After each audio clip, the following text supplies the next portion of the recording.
Listo. Eh, es claro que la libertad por vencimiento de términos, pues aplica en casos en donde hay libertad, ¿no es cierto? O sea, en donde hay personas que tengan afectado el derecho a la libertad.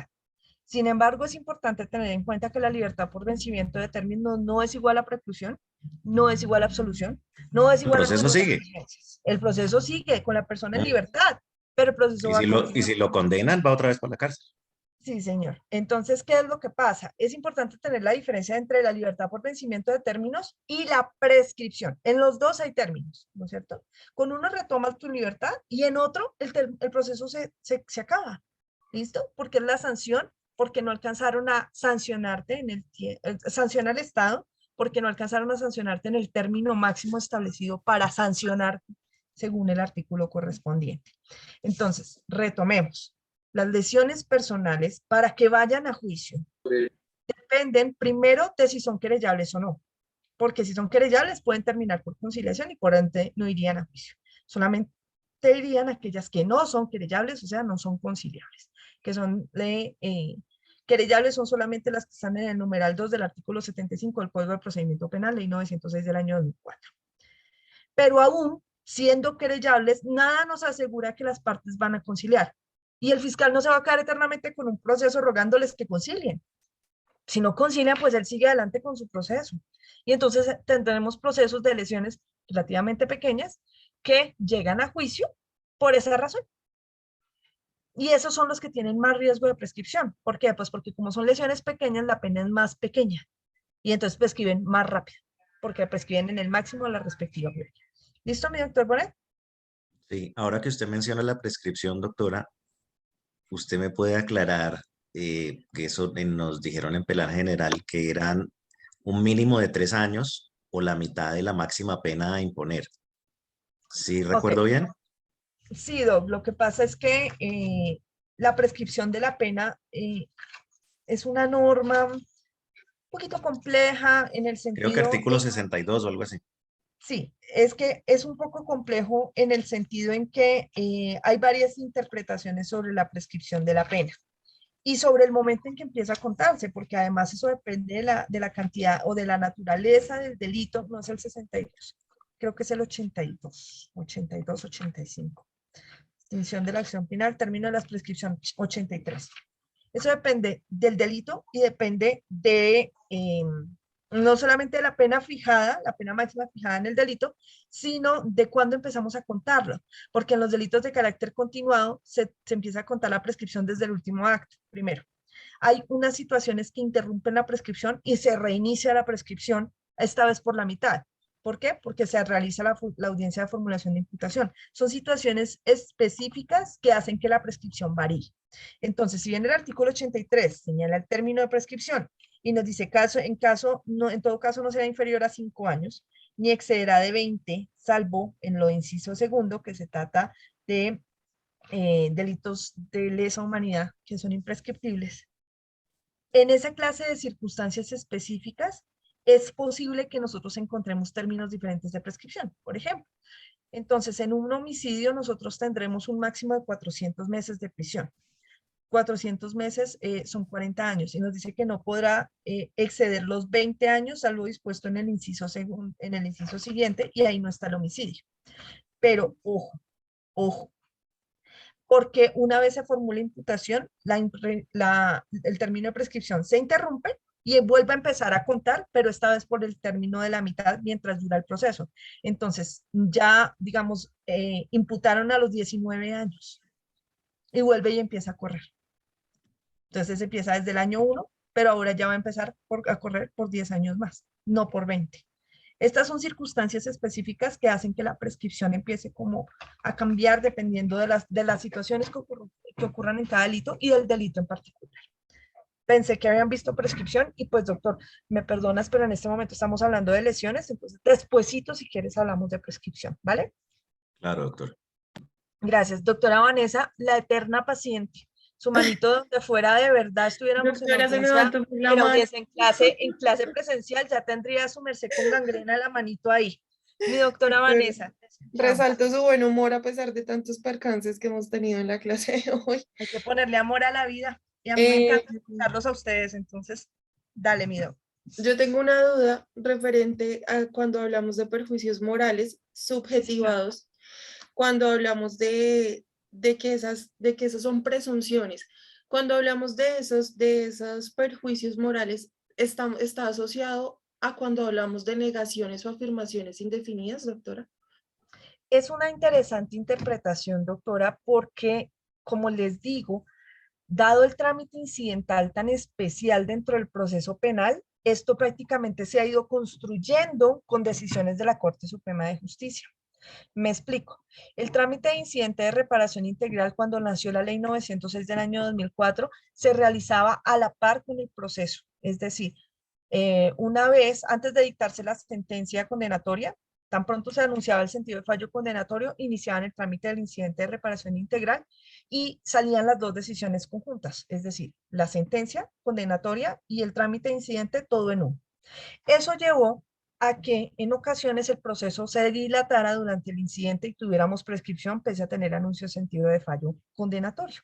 Entonces hubo una reforma a la ley 906 donde se dijo, no, ahora el incidente de reparación integral se va a hacer posterior a la sentencia para que se dicte una sentencia independiente de carácter civil y que se va a incorporar a la sentencia de carácter penal que ya se encontrará ejecutoriada. Es decir, una vez en firme la sentencia de carácter penal de condenatoria, inicia el trámite incidental de perjuicios. ¿Listo? Pero ¿qué pasa dentro de los perjuicios? Los perjuicios, como solamente está lo que nos dice el artículo 97 del Código Penal frente a los perjuicios y los anteriores artículos al 97, el 95, 94 y siguientes, perdón, del Código Penal, nos dice que en principio toda persona que realice una conducta punible está obligada a indemnizar los perjuicios causados con esa conducta. ¿Listo? Pero seguidamente el artículo 97 nos habla de los perjuicios materiales y dice los perjuicios materiales deben demostrarse en el proceso y no nos habla de los perjuicios morales. Entonces, por esa razón lo que hacen es analizar la literalidad de la norma y en virtud de ello la Corte Suprema de Justicia hizo, ojo, los perjuicios morales sí deben probarse en el proceso, pero los subjetivados no. Porque ¿cómo haces tú para tasar con un perito cuánto te dolió a ti que, por ejemplo, mataran a tu familiar? ¿Cuánto te dolió a ti que mataran a tu papá, a tu mamá, a tu hermano, a tu esposa? Ningún perito podría decirte eso. Solo podría decirte que evidentemente te causa dolor, pero no podría determinar en un peritaje el valor de tu dolor. A eso es a lo que se refieren los prejuicios morales subjetivados. Y es algo que ya venía desarrollando de manera más profunda, por obvias razones, el Consejo de Estado frente a los perjuicios morales. Y entonces también señalaba en algún sentido los perjuicios morales subjetivados, y es que dice, de alguna manera se presumen cuando existe estrecha vida en comunidad y de consanguinidad, pero admiten prueba en contrario. ¿Por qué? Porque a veces uno dice, no, pues a todo el mundo le duele que le maten la mamá, o a uno le duele que le maten un hijo, pero no siempre es así. Hay familias que no tienen ese vínculo. Y entonces uno dice, pero no le importó nada y vino fue a reclamar plata aquí. Entonces es muy posible que se pueda presentar prueba en contrario para determinar que no es verdad que esos perjuicios existan. Se presumen, pero esas presunciones admiten prueba en contrario. Entonces tú podrías demostrar que efectivamente no le dolió lo suficiente o que no existía una estrecha vida en comunidad, que nunca le importó, que nunca tuvo ese cariño especial hacia la víctima, para que ahora venga a decir que le dolió mucho su ausencia, por ejemplo, en casos de homicidios. ¿Listo, mi doctora Vanessa? Ok, pero es, digamos, precisamente por eso de pronto me vino este tema a la cabeza, porque tengo entendido, no sé, la verdad, no soy la más experta, pero en el momento en el que hay negaciones o afirmaciones es porque inicia a hacer esa carga probatoria muy difícil, específicamente, valga la redundancia, de ser probada, hasta donde tengo entendido, y específicamente inicia también un intercambio de la persona que tiene esa carga de la prueba, Ujú. es hasta donde Carga tengo dinámica de entendido. la prueba, me dices tú. Exacto, sí, entonces ahí empieza, digamos que a cambiar esa carga dinámica y precisamente aplica estas negaciones o afirmaciones indefinidas a pruebas que son específicamente eso, muy difíciles de probar o temas que son realmente difíciles o que llevó muchísimo tiempo para que sean probados, entonces no tendrían por qué ser debatidos. hasta donde tengo entendido. Entonces, por eso de pronto llegué a asociarlo con ese tema de perjuicios morales, porque sé que es realmente muy complicado llegar a probar el dolor de una persona, pero un daño psicológico, sí, un daño psicológico, una persona que tenga una experticia, sí puede llegar a generar esa prueba. Claro, Entonces, no aplicaría para todos los daños los daños psicológicos. psicológicos sí, específicamente frente a secuelas de carácter psicológico. Pero una cosa es el daño psicológico y otra es el impacto del delito en la persona. Me explico. Tú puedes decir que una persona que ha sido objeto de un delito sexual puede tener un impacto, puede tener un daño psicológico. Pero hay muchas personas que a pesar de haber sufrido conductas de carácter sexual no lo presentan. Eso es de cada persona en particular. ¿Mm? Y otras no lo presentan de inmediato, sino muchos años después, incluso muchísimos años después. Ya como dicen por ahí, ya viejos les da. Y se presenta el impacto ahí, el trauma, por decirlo así. Se evidencia más que se presenta, se evidencia. ¿Listo? Entonces uno puede decir, no es que estemos presumiendo el perjuicio, estamos presumiendo el daño. Es decir, cualquier persona, y esta es lo que tú te refieres tal vez a una negación indeterminada, cualquier persona que sufra una conducta de carácter sexual sin consentimiento, independientemente de si es menor o mayor, va a recibir un impacto en su psiquis. Un impacto. ¿Cuál? No sé, porque esas son las secuelas.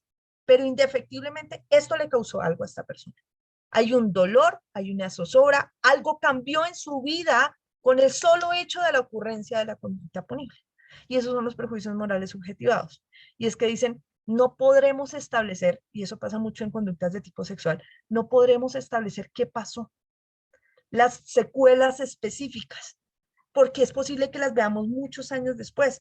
Nosotros ahorita estamos haciendo terapia con la víctima y encontramos que al parecer ha aprendido a llevar las circunstancias, pero al comienzo eran evidentes. Por ejemplo, en los niños presentan pérdida de control de esfínteres, muchos de ellos como consecuencia de las conductas sexuales. Se vuelven a orinar, vuelven a hacer popó en su camita, ya no quieren dormir, tienen pesadillas, presentan terror nocturno, muchas cosas que con terapia podemos llegar a superar, pero no sabemos más adelante, cuando este niño o esta niña sea un adulto, en su sexualidad, cómo va a repercutir la conducta.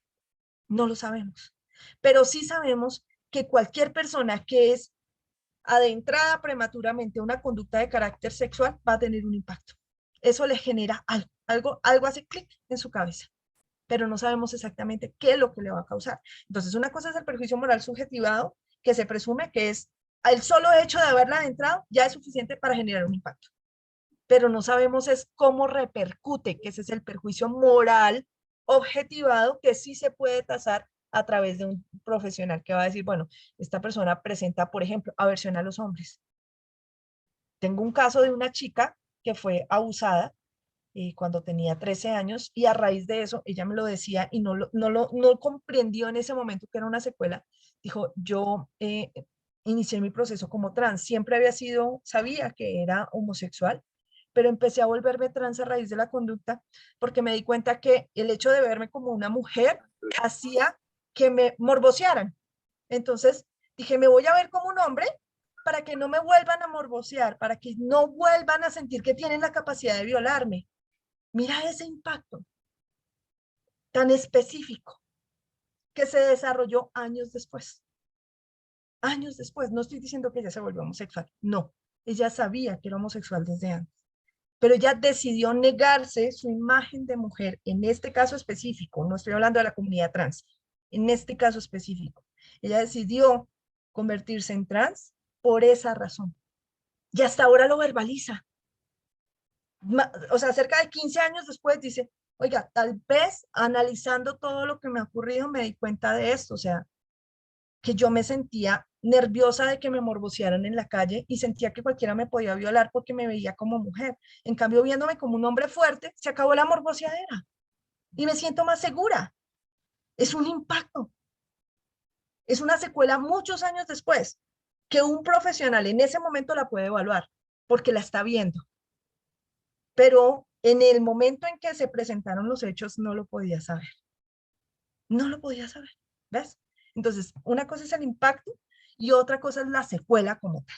Entonces, el perjuicio está, pero no sabemos la secuela, que es lo que sí se puede valorar. ¿Me hice entender, doctora Vanessa?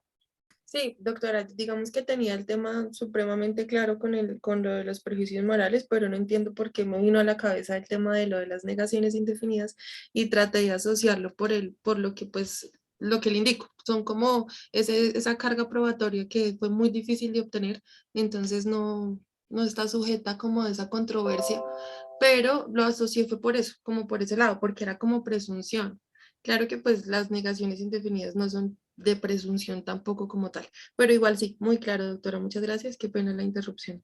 No, para nada. Ninguno de ustedes me interrumpe. Discúlpenme ustedes a mí por las interrupciones hoy entre clientes fiscales y luz parpadeante en mi casa. Yo pago el servicio, se los aseguro. Yo pago mis recibos. Lo que pasa es que se fue la luz porque está lloviendo mucho. Discúlpenme, ¿vale?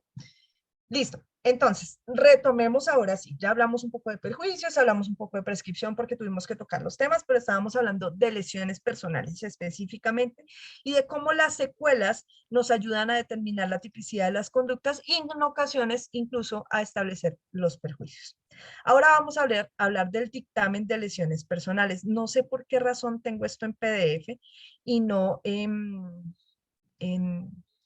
no encuentro el archivo original que tengo en presentaciones. No sé cuál es la razón, porque incluso lo estaba buscando cuando se me fue la luz para, creo que es este, para que puedan ver más grande lo que quiero que vean. Si es este. Discúlpenme, cierro un momentico acá la pantalla. Dejo de compartirles para compartirles el documento en PowerPoint, en donde sí podemos ver la presentación completa. Aquí.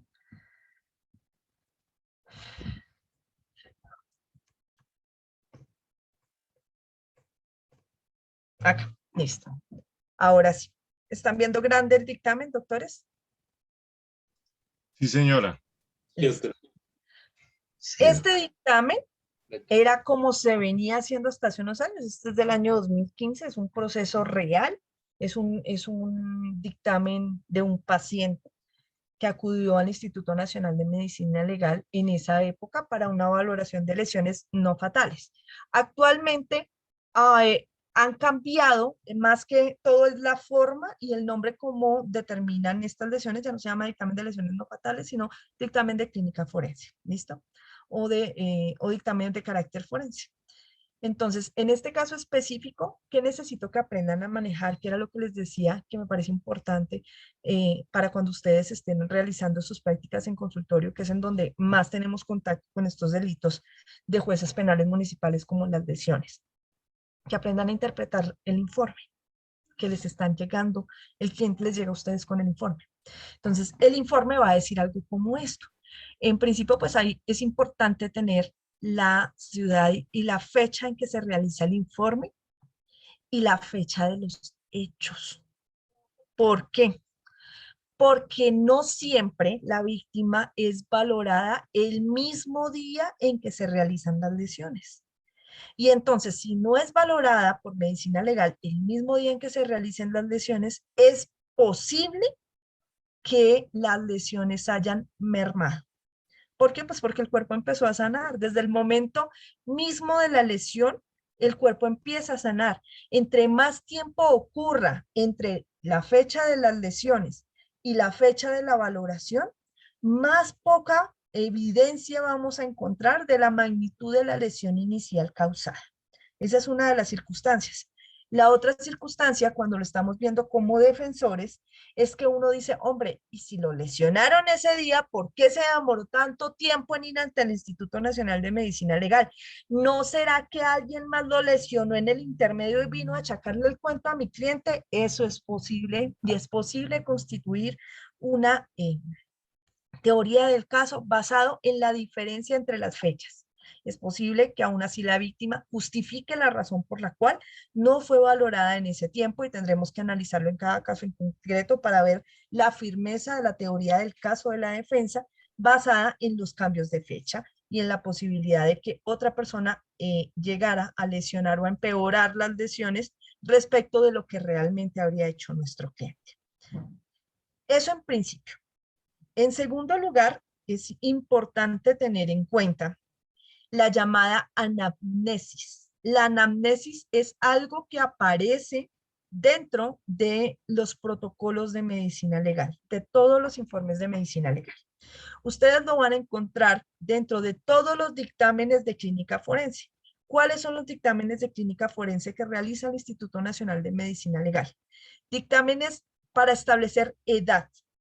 ¿Por qué? Porque a veces las personas capturadas dicen que son menores de edad y entonces son llevados a medicina legal por parte de la policía para determinar si de verdad se tratan de menores de edad para llevarlos entonces ante la justicia de adolescentes o si se trata de personas mayores de edad.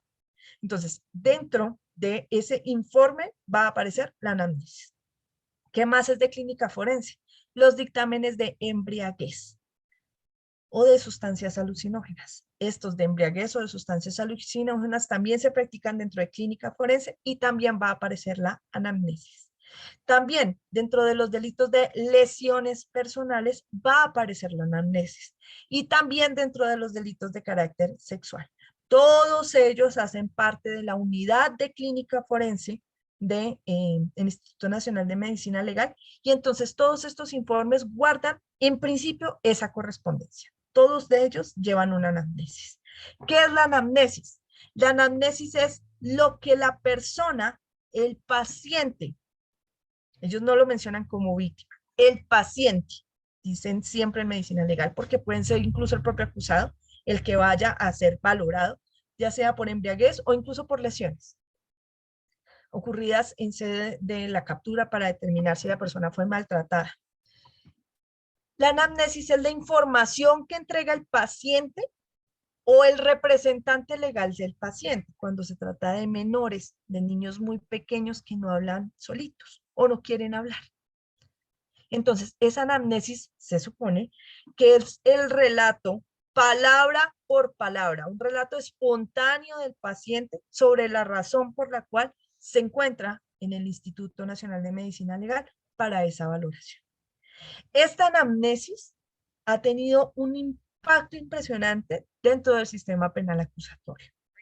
¿Por qué? Porque más adelante cuando veamos delitos sexuales, ustedes ya los vieron, pero que vamos a hacer algunos plus frente a la practicidad, o perdón, frente a la práctica de las conductas, vamos a ver cómo la anamnesis repercute en un juicio oral y público, cómo se le da credibilidad a lo que diga un testigo dependiendo de la anamnesis, por ejemplo. ¿Listo? Eso lo vamos a ver en delitos sexuales. La anamnesis es como lo que refiere el paciente. O sea, él entra al consultorio del médico del Instituto Nacional de Medicina Legal y le dice, ajá, ¿y tú por qué estás acá? Entonces dice, me pasó esto, estaba borracho y me estrellé con el carro y me trajeron capturado para acá. No, es que yo estaba en tal lado y me dieron una golpiza en un bar. No, es que me atropelló un carro. No, es que me violaron. Es que me golpearon. ¿Qué fue lo que le pasó? Mi marido me pegó, cosas como esas. Mi esposa me pegó, mi mamá me pegó, mi papá. ¿Listo? Esa clase de cosas que voluntariamente el relato que realiza la víctima. La anamnesis se supone que es literal lo que dijo la persona, es decir, el médico copia literal lo que dijo. ¿Cómo hacemos para saber que es literal? No hay forma, porque esto no se graba. No se graba porque el paciente tiene intimidad. Entonces no se graba lo que dice. Nos toca creerle a lo que colocó el médico, que por obvias razones, por ser servidor público, porque no conoce a la víctima o al paciente, no tiene por qué venir a inventarse cosas. Pero a veces sí hay cositas ahí que ellos no copian textuales y pues pueden repercutir en el juicio a favor o en contra de alguna de las partes. En este caso que estamos viendo en pantalla, en la anamnesis se dice, refiere tal cosa. ¿Listo? Refiere tal cosa. Es decir, el paciente refirió algo, algo pasó. Ahí lo colocaron. Y luego, ¿qué pasa? Empieza, como este es un dictamen de lesiones, empiezan a analizar los antecedentes médicos del paciente. Es un dictamen basado en principio en lo mismo que le hacen a usted cuando va a un chequeo general. Entonces, hacen los antecedentes médicos importantes de lo que pueda llegar a tener. Como en el caso que estamos analizando, les agradezco no me rayen las diapositivas. En el caso que estamos analizando, es una mujer. Se considera un antecedente médico importante determinar si se encuentra embarazada actualmente. Y entonces aquí aparece como antecedente médico importante que no está embarazada. ¿Por qué? Porque si está embarazada y sufrió lesiones, es necesario tener en cuenta que pueden haber repercusiones sobre el feto. Y luego aparece Hospital Universitario San Ignacio. Acá veamos, examinado hoy martes 5 de mayo de 2015 a las 9:51 horas en primer reconocimiento médico legal. Y dice, Hospital Universitario San Ignacio, paciente Jenny Joana Fuentes Moreno, del 30 de abril del 2015. ¿Qué quiere decir? Que las lesiones al parecer ocurrieron el 30 de abril del 2015 y a ella la están valorando el 5 de mayo del 2015. Este tipo de reconocimientos, cuando vienen con historia clínica, es porque la persona fue atendida primero en un hospital. Y esa es una razón lógica por la cual se pueda demorar en valorar la medicina legal. Por ejemplo, si la persona fue encontrada inconsciente en la calle o tenía lesiones de gravedad, pues no van a decir, ay, no, camine primero a medicina legal a que la valore. No, lo que hacen es que la llevan primero a atención médica y luego, cuando ya está estable, sí hacen la valoración. Pero como aquí intervino personal médico del Hospital Universitario San Ignacio, lo que hacen es llevar la copia de la historia clínica para poder tener en ese momento, en el 5 de mayo, que es cuando se está realizando la valoración por medicina legal, una historia fehaciente de qué clase de lesiones presentaba el día de los hechos. Y entonces, basado en lo que le dijo el Hospital Universitario San Ignacio y además el examen que se realiza a la persona en ese momento por parte del Instituto Nacional de Medicina Legal, el galeno, es decir, el médico, eleva su conclusión. Entonces aquí dice,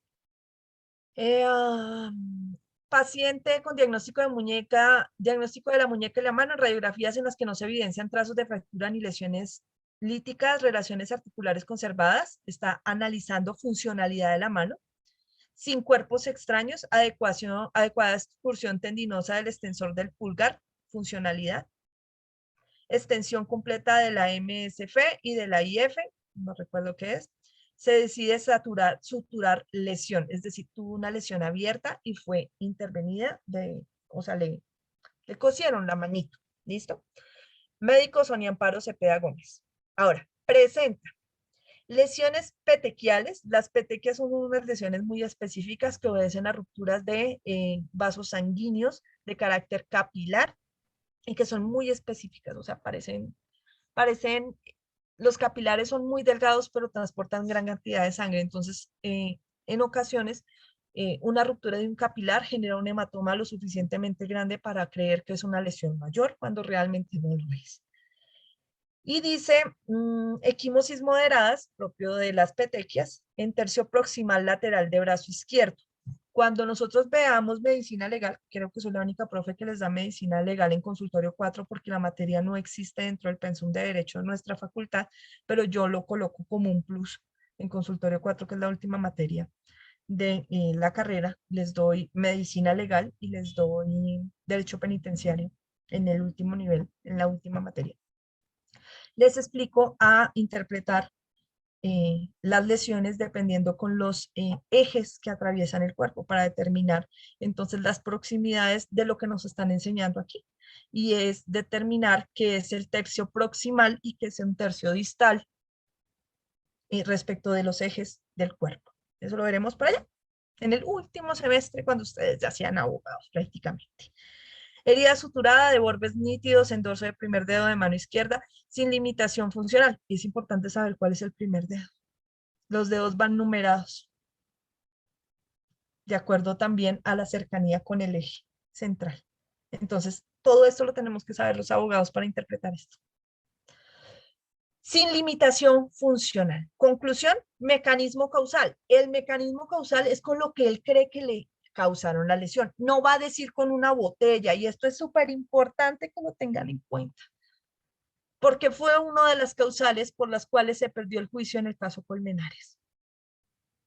Mecanismo causal contundente. Contundente es cualquier objeto que puede ser de carácter romo, que genere golpe, pero no ruptura porque no tiene bordes.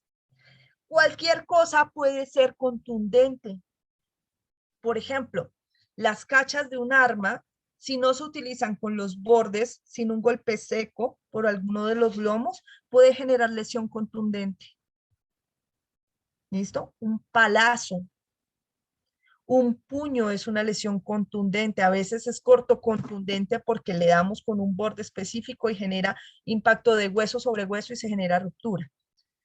Entonces él no está diciendo, ningún médico de medicina legal te va a decir así, mecanismo causal, un botellazo. No, solamente te dice contundente o corto contundente, abrasivo cuando hay arrastre, corto contundente es porque era, además de golpe, generó ruptura porque tenía bordes. Proyectil de arma de fuego, entonces mecanismo causal, arma de fuego. Mecanismo causal, cortopunzante, propio de las llamadas armas blancas. ¿Listo? Entonces, esto también es importante entenderlo para que ustedes puedan establecer, tanto como fiscales su teoría del caso, como defensa su teoría del caso. Por ejemplo, si la persona dice, me dio un puño en el ojo, y aparece con, perdón lo que voy a decir, una chaguala de acá, acá uno dice, bueno, pero ¿y ajá? Un golpe en el ojo te da una chaguala de acá, acá. Un golpe en el ojo por lo general va a aparecer como mecanismo causal contundente y las lesiones son específicas, hematomas y a veces cortocontundentes, pero no de acá a acá. Eso implica que se realizó con cortopunzante. Entonces, lo que hizo mi cliente no corresponde con lo que tiene la víctima. Es posible que la víctima se lesionara sola o la lesionara alguien más y vino y le echó el cuento a mi cliente. ¿Listo? Eso es muy importante. Por eso es que ustedes tienen que aprender muy bien a interpretar los dictámenes de lesiones. Aquí dice contundente y cortante, por esa misma razón, porque generó alguna ruptura. De hecho, por eso es que la suturaron, ¿no? Porque tenía una herida abierta. Incapacidad médico-legal definitiva de 10 días. Sin secuelas. Ahí ya podemos realizar una adecuación típica de la conducta porque tenemos una decisión definitiva por parte de medicina legal y ya sabemos que no va a haber secuelas, en este caso específico, para la víctima, para que podamos hacer una adecuación lo más cercana posible a la congruencia de carácter fáctico, o sea, que la congruencia jurídica vaya de mano con la congruencia de carácter fáctico. Doctor Estupiñán. Doctora, una inquietud. ¿La anamnesis puede ser controvertida por el fiscal o el defensor? Esto teniendo en cuenta que es la versión, digamos, libre del paciente, pero no está firmada, solamente está escrita y, como dice usted, no está grabada ni firmada, pues podría ser diferente a lo que realmente sucede. Todo es cuestión de prueba. Aquí, como tú ves, el médico está firmando, ¿no? El paciente nunca firma el dictamen. Entonces, ¿cómo hacemos para saber que lo que le dijeron aquí realmente sí es o no es? Pues si tú crees que no es, trae prueba de que no es. Pero este es un documento de carácter público, un documento de carácter, sí, de carácter público en el sentido de que es expedido por una entidad de carácter público y sobre él goza de presunción de legalidad y presunción de veracidad. Pero no es que son presunciones. Admiten prueba en contrario. Entonces, ¿qué es lo que hacemos por lo general los defensores? Nosotros no venimos a decirle al médico, usted es un mentiroso, eso no es verdad, él no dijo eso. No, sino que uno le pregunta, doctor, disculpe, lo que consignó en anamnesis es textual, palabra por palabra, lo que dijo la víctima o el paciente. Sí, señor. En estos casos en donde es tan pequeña, ok. Pero he visto anamnesis de 4 hojas y uno dice, Jesús, ¿y usted cómo hizo para copiar 4 hojas tan rápido, doctor? Palabra por palabra, o sea, no parafraseó, no sé qué. No, es que yo tomé algunos apuntes y de acuerdo a eso entonces iba escribiendo lo que él decía. Entonces uno dice, ahí ya empiezan los problemas, porque entonces si tomó apuntes y luego reescribió, son sus palabras, Es su resumen, no es lo que la víctima le dijo. Salvo que la víctima le haya dictado 4 hojas y haya esperado que usted copie 4 hojas. Mira, no estamos diciendo que no sea verdad, sino estamos poniendo en duda la credibilidad del testigo. No sabemos realmente qué es verdad y qué no, pero ya estamos dudando de todo el contenido precisamente por eso. ¿A qué horas el médico escribió 4 hojas sin dubitación alguna, dictadas por el paciente? Y más cuando son niños. Entonces, esos dictámenes tan largos con anamnesis de 4 hojas se ven mucho en delitos sexuales contra menores.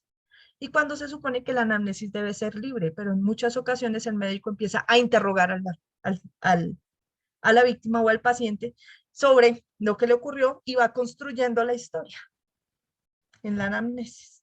Y eso tiene una repercusión muy grande en el juicio oral y público. Entonces, por eso es muy importante que ustedes aprendan a identificar esta clase de cosas. Otra cosa, por ejemplo, si le dice anamnesis, no, refiere que le dieron un golpe en el ojo y después de eso se desmayó. Listo. Doctor, ¿usted puede determinar cuáles de las lesiones fueron por el golpe en el ojo y cuáles por la caída? De acuerdo a lo que le dijeron. Porque es que la anamnesis tiene una función exploratoria dentro de los dictámenes de medicina legal. Y es que si el paciente le dice, me dieron un golpe en el ojo, pues el señor no va a ir a hacer el examen genital, ¿no? Porque no hay correspondencia. La exploración, la anamnesis tiene un fin orientador para el médico, ayudarle a buscar en dónde puede estar la evidencia. Entonces, si la anamnesis no es tenida en cuenta por parte del médico, pues ¿para qué la hace? ¿Ves? Entonces hay muchas cosas que uno puede utilizar de la anamnesis para controvertir fuertemente al perito de medicina legal. ¿Me dice entender, doctor Espiña? Sí, doctora, muchas gracias. A ti. Doctor Bonet. Doctora, este caso que usted nos muestra aquí es el del periodista, ¿cierto? Es un periodista, es una Gustavo periodista. Rugeles. Es el periodista Gustavo Adolfo Rugeles que al parecer habría lesionado a una mujer. Pues sí, pero a él lo procesaron fue por violencia intrafamiliar y lo absolvieron, ¿cierto? No, hasta ya no Eh, me sé el chismear, Sí, sí, pero sí, yo me sí, acuerdo sí de la sé que noticia. Lo absolvieron y lo procesaron fue por violencia intrafamiliar. creo que la señora Pero era la esposa. porque convivían, pero pues Ujú. sí, la compañera permanente. Eh, con respecto a lo que dice Juan, eh, la anamnesis, pues como usted nos acaba de decir, es el relato que hace el paciente. Pero en el juicio, pues, entiendo yo que lo que vale es el testimonio de la denunciante o de la víctima, Ujú. ¿no es cierto? Sí. Y en este caso específico de Gustavo Rugeles, pues ninguna de estas pruebas tuvo valor porque ella no quiso testificar en contra de él. Artículo Entonces, 33 de la Constitución, nadie está exacto, obligado a declarar contra su cónyuge, compañero, compañera permanente, parientes hasta el cuarto grado de consanguinidad y segundo de afinidad. ¿Tiene exacto. derecho? Entonces el Entonces, médico viene y dice, yo eh, encontré unas lesiones, la señora me dijo esto, pero eso es prueba de referencia. Si ella no viene y lo dice, no exacto. se puede tener en cuenta. Entonces, en cuanto a lo que decía Juan, eh, de cómo controvertirlo, pues de pronto no sería con el perito, sino con la víctima. Si es que testifica, Sí, ¿no? pero tú no puedes, dentro, o sea, el proceso penal, cuando vean procedimiento penal, se van a dar cuenta que el proceso penal es el más técnico de todos los procedimientos que existen. Tú no puedes venir a decirle a la víctima, mire, pero es que usted dijo esto en el dictamen de lesiones.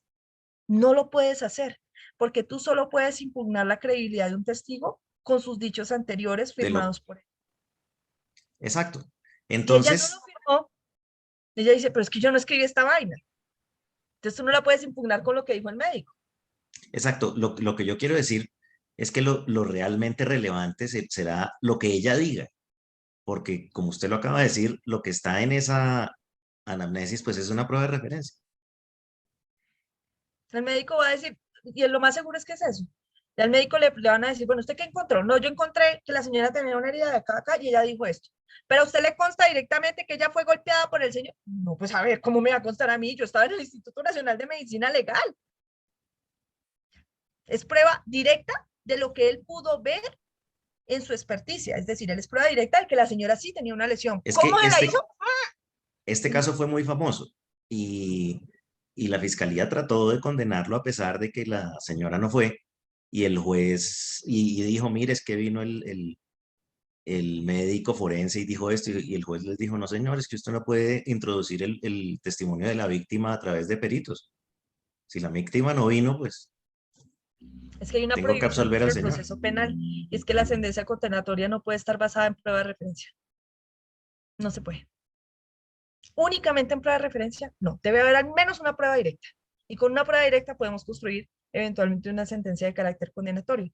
Pero si lo único que tenemos son pruebas de referencia, hay que absolver, porque no hay prueba directa de nada. Es que el derecho penal es precioso, en serio. Sí, este Es caso precioso. tuvo muchísima prensa, yo me acuerdo. Vale, doc. Listo. Gracias, doctor Bonet, por contarnos el chisme que de verdad, no estaba atenta a él.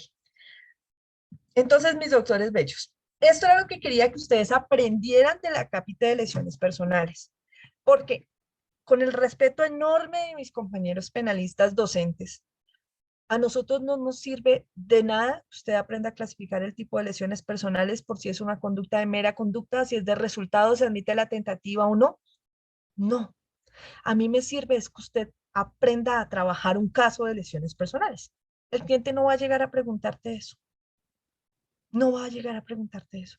Él no va a venir a decirte, oye, las lesiones personales admiten la modalidad culposa. No, él no te va a preguntar eso. Sino él va a llegar con un caso de estos y tú tienes que ayudarle. Y dependiendo del rol del cliente, porque tú puede contratarte el cliente como apoderado de víctimas, puede llegar a contactarte como defensor o en el caso de que trabajes para el Estado, tú puedes ser el fiscal del caso. Entonces es muy importante que la prueba que todos vamos a tener a disposición, que es este dictamen de lesiones personales, como fiscal lo vas a tener a tu disposición, como apoderado de víctimas lo tienes a tu disposición y como defensa también lo sepamos interpretar para saber interrogar y de esa misma manera saber montar nuestra teoría del caso. Si tú no sabes interpretar esto, si por ejemplo la víctima dice, no, es que yo sí le doblé este dedito, el dedo índice, se lo doblé hacia atrás y yo escuché cuando hizo clic y yo, uy, hijo de pucha, se lo partí. Y resulta que es el dedo índice de la mano izquierda y el señor aparece con esta mano toda tasajeada y vuelta a nadie. ¿Ves? O pueda que diga que es el dedo medio. Entonces, si tú no aprendes a diferenciar los términos médicos en un dictamen médico legal, pues puedes llegar a perder un caso como fiscal, como defensor o como apoderado de víctimas porque no estás entendiendo de lo que te están hablando. Y no puedes ver las inconsistencias que pueden haber dentro de un dictamen de medicina legal. ¿Listo? Hasta aquí, ok, doctores, más claro el tema de lesiones personales con la gran ayuda del doctor Páez de las clases anteriores y que ahora humildemente pues vamos a darle un giro aquí más hacia la práctica. ¿Está claro ahora sí? Más Claro que claro, sí, doctora, doctora. muchas Muy gracias. amable, gracias, de verdad. Y para la doctora Vanessa y el doctor Brian, que no habían tenido la oportunidad de ver las lesiones personales, ¿está más claro? Claro, doctora, a mí la verdad no me gusta el penal, pero pues se aprende a coger. No te gusta, doctora Vanessa, pero si tú tienes madera para esto. Me haces acordar de alguien que conocí hace algunos años que se llamaba Liliana González y decía, yo soy muy buena para el penal, para unidad vaina no me gusta. Heme aquí, penalista de corazón. Son ya temas más personales, doctora, de cosas ya más fuertes, pero yo respeto mucho a mis compañeros penalistas, pero yo me inclino más por otras cosas. No, y es muy viable, es muy viable. Pero realmente hay una situación concreta que decimos los penalistas nada más eh, y que los demás no nos pueden discutir. Y es que nadie es tan litigante como el penalista. O sea, realmente nosotros somos la unión del procesal y de la parte general, de la parte sustancial, la unión perfecta. Tenemos el ejercicio de litigar en un procedimiento supremamente exigente que fue pionero en el país en oralidad. Ahora tenemos oralidad en los otros sistemas, en las otras especialidades del derecho, pero nadie como el derecho penal y nadie tan técnico como nosotros en el procedimiento y tan, se puede decir, puritanos en el ejercicio de los contrainterrogatorios. Nadie interroga como un penalista, nadie, solo nosotros. Los demás no tienen el ejercicio del contrainterrogatorio cruzado de testigos, que es una vaina preciosa para aprender un montón. Entonces, ojalá tengamos la oportunidad de seguir aprendiendo juntos para que veamos estas otras cosas que son importantes. Ojalá, doctora. Ojalá, más allá de que sean penalistas o no, ¿no? Doctores queridos, terminamos entonces este acápite. Ustedes me dirán mañana con qué quieren empezar. Les tengo el siguiente menú. Por un lado, tenemos de plato fuerte, podemos empezar con delitos contra la libertad, integridad y formación sexuales, delitos de las falsedades documentales, delitos contra el patrimonio económico, para empezar por ahí. ¿Listo? O si ustedes quieren, suspendemos ahí y empezamos con individualización de pena. Pero es que estábamos pendientes de concursos. Olvídense, mañana empezamos primero con concursos. ¿Listo? Concursos los tenemos pendientes. Después de concursos, sí pueden elegir de ese menú que les acabo de decir. Lo que ustedes deseen, con ese empezamos. Después del tema de concursos, para que profundicemos en esos delitos específicos. ¿Listo? Doctora, una pregunta. Ya que conocemos la lista de las personas que fueron exonerados del parcial, no me incluyo yo ahí en esa lista, quisiera saber, como parte interesada, de pronto si usted nos puede ayudar la metodología del parcial, o de pronto nos puede botar unos tipsitos para ir estudiando, no sé, alguna ayuda, por favor. Claro que sí, mi doctora. Yo en alguna oportunidad se los dije, creo que fue el primer día de clases, les dije que los parciales son ejercicios de casos, son casos, nada más. De la misma manera que hemos venido trabajando el ejercicio de exoneración, cuando les pongo casos para que ustedes los analicen y me digan es esto o es lo otro, en ese sentido va a ser la metodología del parcial. Dependiendo de a dónde vayamos en tema, el día jueves será el parcial como tal. Les advierto lo siguiente, el día viernes hay clase independientemente de que haya parcial. ¿Por qué? Porque el parcial se hace fuera del horario de clase. No vamos a perder tiempo. Hay mucho que aprender y profundizar. Entonces, el horario del parcial empieza a las 8 de la noche del día viernes y termina el domingo a las 12 del día. ¿Listo? Ya veremos si lo hacemos en parejas o si lo hacemos individual, dependiendo de la magnitud de los casos que vayamos a ver.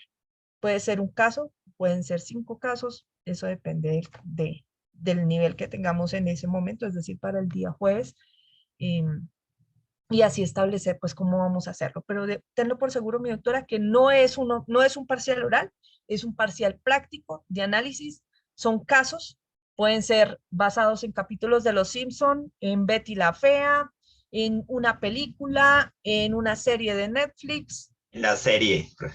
Canciones, cuentos. A veces hacemos parciales de cuentos infantiles. Entonces, hay muchas gamas de donde podemos elegir para eventualmente hacer nuestro parcial. ¿Me hice entender, Gracias, doctora Vanessa? doctora, muy amable. Y es con todo abierto, o sea, tú puedes trabajar como quieras. Lo único que les pido es que nunca consulten abogados para los parciales. Pero de resto, ustedes pueden elegir la fuente que deseen, jurisprudencia, jurisprudencia nacional, ¿no? Jurisprudencia internacional de las Cortes Interamericanas cuando estemos hablando de algo que se trate de delitos de lesa humanidad, como por ejemplo el genocidio, que no los vimos en esta oportunidad porque ustedes los vieron en Penal Especial 1, o eventualmente doctrina, la pueden utilizar. Pueden utilizar todas las leyes, todos los códigos a su disposición para resolver los parciales. ¿Listo? Listo, doctora, entendido. Muchas gracias. Listo, doctores, ahora sí, los dejo descansar. 8 y 2 minutos. El profesor me va a buscar porque nunca los dejo irse a la hora que corresponde. Que descansen, doctores, y perdonen las interrupciones. Bendiciones. Muchas gracias, doctora. Que esté muy bien. Chao.